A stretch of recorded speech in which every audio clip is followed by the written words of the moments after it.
जवान मूवी की पूरी स्टोरी लीक हो चुकी है। अगले 5 मिनट में पूरी स्टोरी आपको पता चल जाएगी। फिल्म के साथ अगर इसकी स्टोरी 1% भी मैच ना करे तो मेरा नाम बदल दीजिए। जवान में एसआर के डबल रोल में दिखने वाले हैं, जिसमें एक रोल पिता का तो दूसरा बेटे का होने वाला है। इसमें से पिता का रोल एक मिलिट्री पर्सन का होने वाला है, जिसके बाद फिल्म एक बहुत बड़ा फास्ट फॉरवर्ड लेगी और फिर एसआर के जो इस बार बेटे के रोल में होंगे वो आईपीएस ऑफिसर बन जाएंगे। फिल्म में दीपिका पादुकोण पिता के रूप में दिखने वाली एसआरके की पत्नी होने वाली है। जवान के ट्रेलर में एक सीन है जहां दीपिका शाहरुख को कुश्ती में पछाड़ लगाती हुई दिखाई दे रही है। अगर आप गौर से देखेंगे तो पीछे दिख रहे पोस्टर्स में पंजाबी लैंग्वेज लिखी हुई है, मतलब ये प्लॉट पंजाब पर बेस्ड होने वाला है। दीपिका के अलावा फिल्म में नयनतारा जो शाहरुख के आईपीएस ऑफिसर वाले रोल की हीरोइन होगी और वो फिल्म में एक एनर्जी कमांडो के रूप में नजर आने वाली है। फिल्म में शाहरुख खान एक ईमानदार मिलिट्री पर्सन के रोल में नजर आने वाले हैं जो अफगानिस्तान या इराक में किसी मिशन पर होते हैं, लेकिन उनके साथ का ही कोई इंसान दुश्मनों के साथ मिलकर उन्हें धोखा दे देता है और इसका बदला लेने के लिए शाहरुख एक रिबेल बन जाते हैं या फिर उस इंसान के खिलाफ चले जाते हैं जिसने उन्हें धोखा दिया था। अपने साथी के धोखा देने के बाद शाहरुख मरते नहीं बल्कि वह पानी में गिर जाते हैं और वहाँ से कुछ गाँव वाले उन्हें बचा लेते हैं। ट्रेलर में भी एक गांव दिखाया गया था जहां लोग देवी की पूजा कर रहे होते हैं। ये गांव वाले शाहरुख की देखभाल करते हैं और प्राकृतिक तरीके से उनके जख्मों को सही करने की कोशिश करते हैं, जैसा कि हमें ट्रेलर की शुरुआत में देखने को मिलता है जब एंट्री के दौरान शाहरुख के हाथ की हड्डियां लड़कियों से जुड़ी नजर आ रही है। जवान के ट्रेलर में हमें एक जलता हुआ घर दिखाई देता है जिस पर दीपिका भी फायरिंग कर रही होती है। इसे देखकर लगता है शायद दीपिका भी शाहरुख को धोखा देने वाले इंसान के साथ मिली हुई है या फिर किसी गहरी साजिश में फंसा दी गई है। इस कारण से दीपिका को जेल हो जाती है और वहाँ वो मिलिट्री वाले शाहरुख के बेटे को जन्म देती है।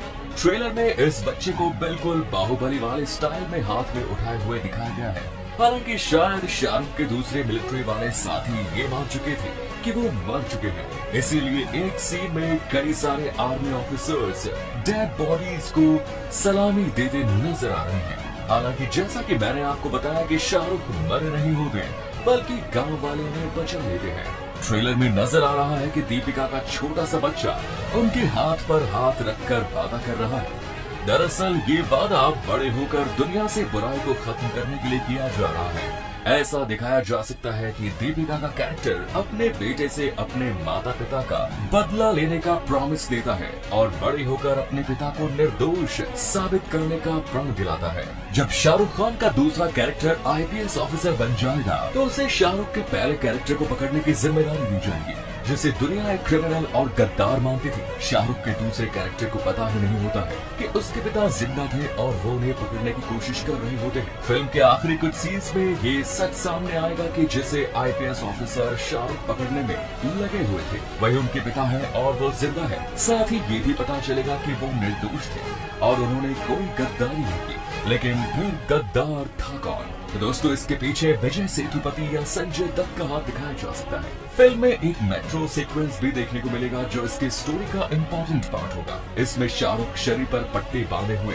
मेट्रो के अंदर घुसते हैं और जब वो अपनी पट्टियां अलग करते हैं तो उनका एक गमजन लुक देखने को मिलता है। अगले ही सीन में वहाँ के सारे लोग शाहरुख खान की तरह चेहरे पर पट्टियां बांधे नजर आ रहे हैं, जो दिखाता है कि शाहरुख ने अपने साथियों के साथ सभी का भेष बदला है जिससे भीड़ में उन्हें पहचाना न जा सके।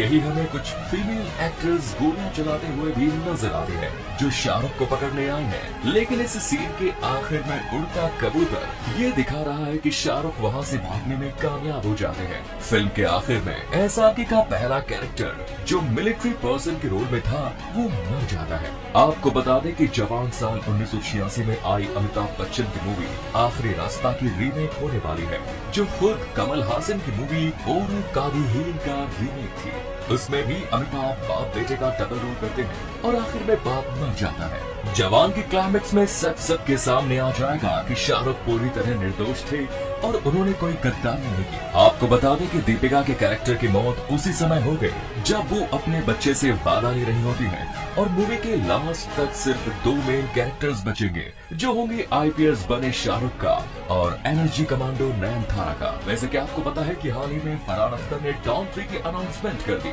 लेकिन उसमें शाहरुख खान की जगह हमें अब रणवीर सिंह देखने को मिलने वाले हैं। लेकिन आखिर क्या इसका रीजन है? दरअसल आपको बता दें कि फरहान अख्तर ने डॉन 3 के लिए सबसे पहले शाहरुख को ही अप्रोच किया, क्योंकि वही डॉन की पिछली दोनों मूवीज में थे। लेकिन शाहरुख का मानना है कि वो डॉन की पिछली 2 मूवीज में अपने सारे एफर्ट दे चुके हैं और अब वो डॉन फ्रेंचाइजी के साथ नहीं जुड़ना चाहते। इस पर फरहान और शाहरुख में बहस हो जाती है और फरहान कहते हैं कि ऑडियंस शाहरुख के अलावा किसी को भी डॉन के कैरेक्टर में एक्सेप्ट नहीं करेगी। इस पर शाहरुख फरहान को जेम्स बॉन्ड फ्रेंचाइजी का एग्जाम्पल देते हैं, जहाँ जेम्स बॉन्ड के किरदार को कई एक्टर्स निभा चुके हैं, तो फरहान को मजबूरन दूसरे हीरो की तरफ जाना पड़ा और अब इसके लिए रणवीर सिंह को चुना गया है। बॉलीवुड में एक समय वो भी था जब सभी ने अमिताभ बच्चन को ही डॉन के कैरेक्टर में देखा था और लोग कहते हैं कि उन्हें कोई रिप्लेस नहीं कर सकता। लेकिन फिर शाहरुख की एंट्री हुई और ऑडियंस ने उन्हें डॉन के कैरेक्टर में इतना पसंद किया कि इसका सीक्वल तक बनाया गया जो डॉन 2 था। बहुत समय से ऐसी भी खबरें आ रही थी कि डॉन 3 में हमारे दोनों डॉन्स यानी कि अमिताभ बच्चन और शाहरुख आमने सामने दिख सकते हैं, लेकिन शाहरुख के मना करने के बाद ऐसा कुछ नहीं हो सका और अब रणवीर सिंह उनकी जगह लेने वाले हैं।